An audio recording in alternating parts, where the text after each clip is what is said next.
Bonjour Armand Hatchuel.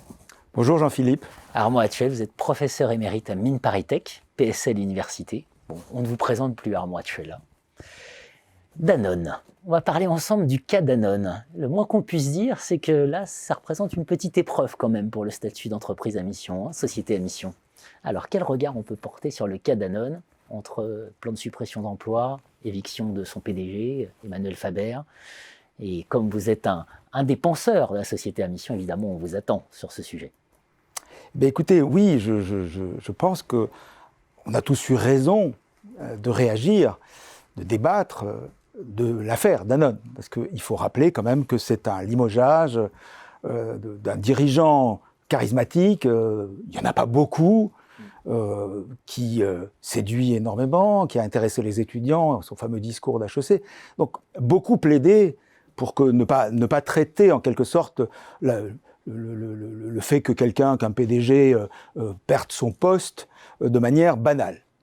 Simplement, l'affaire Danone se présente pour le chercheur en tout cas, et surtout pour le chercheur qui a travaillé sur la société à mission, elle se présente sous un jour qui exige un minimum de recul, et surtout de faire un petit peu état des informations que l'on détient.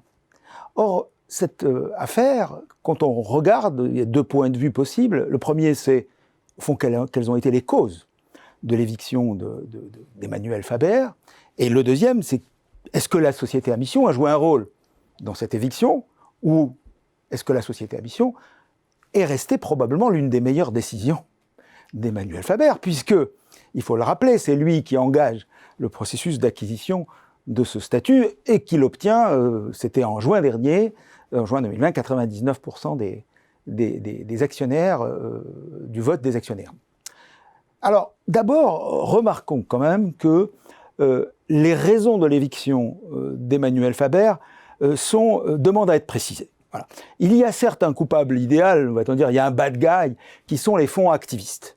Mais en tant que chercheurs, nous savons quand même que dans une entreprise solide, bien constituée, même si le cours des actions a été ébranlé ou abaissé, il y a des manières de résister aux fonds activistes. D'ailleurs, vous avez dirigé une revue, permettez-moi de la citer, qui en 2018 publie un papier tout à fait intéressant de Sylvie Berthelot et de Vanessa Serret, qui montre comment une entreprise, à partir du moment où il y a accord dans le système dirigeant, s'il y a consensus dans le système dirigeant, peut résister quand même à des gens qui ne détiennent que quelques pourcents, 5%.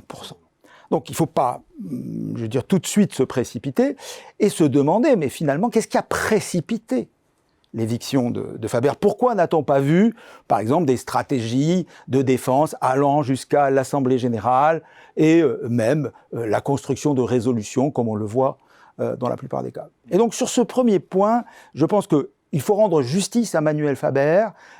Il n'est pas uniquement tombé parce qu'un fonds activiste a demandé, en quelque sorte, sa chute. Il y a probablement, dans l'histoire de Danone longue, et ce sera à nous, chercheurs, de l'étudier. Mais là, je dirais, en tant que chercheur, je pense qu'il faut suspendre pour l'instant le jugement, faire ce que vous, Jean-Philippe, vous aviez fait à l'époque pour l'affaire Kerviel, qui est un peu l'inverse de l'affaire Faber. Alors, et pourquoi cette suspension? Parce que finalement, une des grandes décisions, effectivement, d'Emmanuel Faber, et je viens maintenant à la société à mission, a été de prendre le parti d'emmener son entreprise avec ce statut. Alors, est-ce qu'il a eu tort? Parce que c'est peut-être comme ça qu'il faut poser la question. Parce que si on pose la question, est-ce que Danone nous permet de réfléchir à la société à mission dans sa généralité, on ne va pas pouvoir publier un papier très rigoureux sur le sujet, puisqu'il y a aujourd'hui, comme vous le savez, 140 sociétés à mission. Elles ne sont pas cotées, mais elles n'en méritent quand même pas moins qu'on les analyse. Et surtout qu'on a énormément de questions à poser à ce statut. Et c'est assez dommage qu'à l'occasion de ce débat, la société à émission a connu son heure de buzz, en quelque sorte. Danone rend la société à mission médiatique. Ce que n'avait pas fait d'ailleurs la création même de son statut. Donc voilà, on a là une occasion, je dirais, de dialoguer, de regarder ce statut de près, de voir ce qu'il fait, ce qu'il ne fait pas.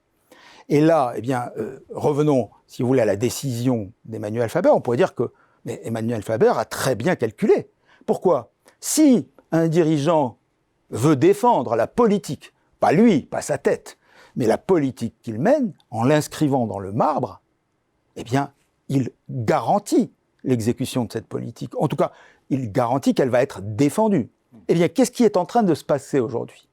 Ben, comme vous le savez, très probable, je dirais même, je peux m'avancer, les fonds activistes ne vont pas prendre le risque de demander à l'Assemblée de se déjuger pour abandonner le statut de société à mission. Absolument.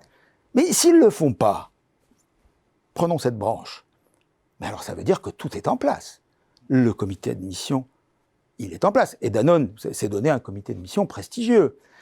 L'évaluation qui doit se faire dès le premier CA, dès la première AG, puis l'évaluation par un organisme tiers extérieur indépendant, elle aura lieu. Donc le pilotage, la nouvelle gouvernance, avec ou sans Faber, elle sera là. Et donc les fonds activistes auront à calculer leurs résolutions et leurs propositions en ce sens. C'est pour ça qu'on peut presque dire que c'est faire un drôle de procès à Emmanuel Faber lui-même que de dire que la société à mission n'a servi à rien dans cette affaire. Et au contraire, je crois qu'on peut défendre que le cas Danone nous démontre que, bien évidemment, on ne peut pas espérer qu'une transformation aussi radicale de la gouvernance peut se faire sans qu'il y ait les organes, les outils que la société à mission a mis en place. Alors, est-ce qu'il faut aller plus loin ? Par exemple, il faut dire, fallait-il protéger Emmanuel Faber ? Oui, ça c'est un débat tout à fait intéressant. Et je me permets, puisque on nous prête d'avoir participé à la loi sur la société à mission, le même groupe de recherche que vous connaissez bien, Jean-Philippe, rappelez-vous, a défendu l'idée d'un statut du dirigeant. Dès Refonder l'entreprise, avec Blanche Ségrestin, mais aussi avec Stéphane Vernac, nous avions défendu l'idée d'un dirigeant habilité, c'est-à-dire qu'il y ait des propriétés propres. Donc je pourrais tout à fait défendre l'idée que l'affaire Danone, bon, certes, c'est un coup très dur pour Emmanuel Faber, mais je pense que quelqu'un de ce talent n'est pas perdu pour l'humanité ni pour la société. Il a beaucoup de choses à dire et il va les dire, j'en suis persuadé. Mais en revanche, il a pris une excellente décision protégeant en quelque sorte les parties prenantes de Danone par ce statut. Il permet en plus à ce statut d'être connu et peut-être ouvre-t-il la voie à un débat que personnellement, et je pense que tous mes collègues nous accueilleront avec plaisir, qui est celui, faut-il aussi, dans une loi Pacte 2, discuter d'un statut du dirigeant ? Voilà, je crois, avec le recul, et sans être particulièrement, si vous voulez, attaché à considérer que la loi Pacte, c'est la fin des temps, pas du tout en tant que chercheur, vous savez, nous sommes plutôt partisans d'une relativisation du moment historique. Je crois qu'au contraire, cette épreuve a été bienvenue. Une épreuve bienvenue pour Danone. Dans le papier, la revue sociétale, vous évoquez aussi l'idée que ce n'est pas parce qu'on est une société à mission qu'on ne va pas supprimer d'emplois. Ça, c'était une précision importante aussi. Et je crois qu'à nouveau, il faut se souvenir de ce que quel est le projet.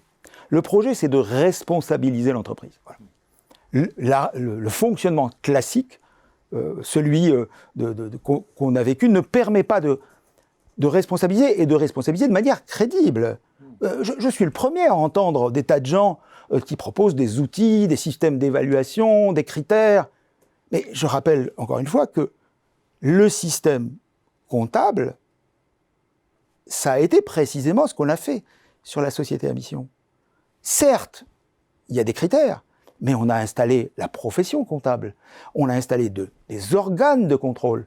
Il y a des commissaires aux comptes, ils ne sont pas parfaits, ils ne le seront jamais. D'ailleurs, je peux même vous écrire déjà qu'il y aura des stratégies, évidemment, de contournement et de détournement. Mais au moins a-t-on réussi à crédibiliser, si vous voulez, un dispositif, mais est-ce qu'on a supprimé l'infortune commerciale ? Bien sûr que non. Est-ce qu'on a supprimé la nécessité d'avoir, ne serait-ce que du profit, parce que le profit, c'est pas ce qui est écrit comme un dogme historique de la modernité, c'est pas du tout ça. Il suffit à une association, par exemple, d'avoir des périodes de vaches maigres et des périodes de vaches grasses, comme disait la Bible, pour souhaiter avoir un petit surplus. Alors, est-ce que si le terme surplus les plus acceptables, prenons le terme de surplus. Ce contre quoi il fallait lutter, c'est contre le fait, qu'il y avait une demande de surplus totalement excessive due à la gouvernance actionnariale, mais deux, que même si on avait des entreprises qui étaient successful, elles allaient nous emmener dans le mur par rapport à leurs responsabilités, non seulement, quand je dis sociale, ne pensons pas uniquement aux travailleurs d'Occident, pensons à la loi sur le devoir de vigilance, qui, à mon avis, là encore, est une loi qui mériterait autant de buzz que la société à mission. Voilà. Et tout ça fait que le cas Danone, puisqu'on parle de lui, nous permet, je dirais, en gardant un regard de chercheur. Mais bon, la polémique dans les médias, elle est libre et chacun peut y participer. Et c'est une manière aussi de faire avancer le débat. Mais je crois que du point de vue recherche, Danone nous aide à penser le rôle de robustesse, la robustesse qu'apporte la société à mission, peut-être quelques coûts supplémentaires, je pense évidemment à ce statut du dirigeant, mais plus loin encore, probablement quelque chose qui ira vers une norme d'entreprise un petit peu plus générale. Nous travaillons dans notre équipe, par exemple, à relier le devoir de vigilance et la société à mission, vous voyez, qui sont pour l'instant deux lois distinctes, mais à qui on pourrait donner un cadre plus unifié. Attendons l'épreuve du temps. Merci. Merci Armand Hatchel. Merci Jean-Philippe.